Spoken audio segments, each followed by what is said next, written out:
Nagka-crave ba kayo ng noodles? Tara, gawin natin ito.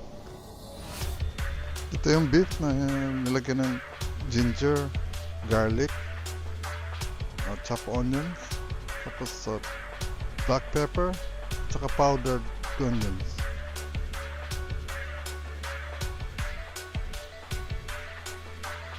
Lagyan nyo ng konting salt, sesame oil, at halu-haluin.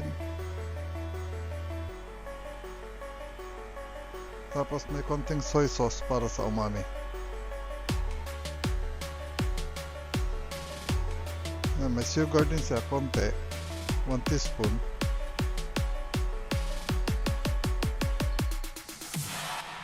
Tapos ayan yung ginamit ko na steamer, maliit na kawayan, gawa sa kawayan. Ayan yung flat noodles.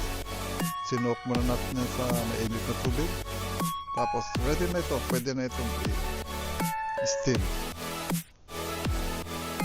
So habang nag-aantay tayo na maluto itong beef, isote na natin yung natitirang spices.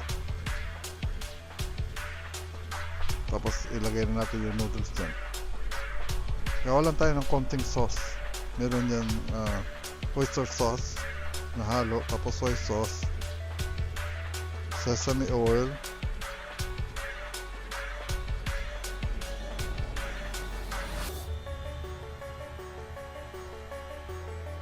and then yung sabaw nung in-steam na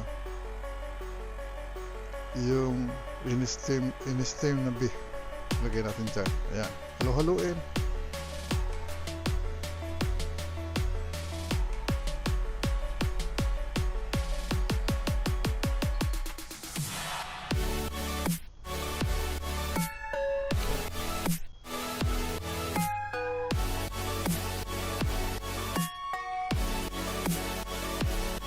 Ayan, tama na.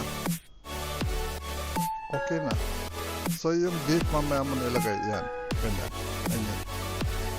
Diba? Ano, sarap. Salamat.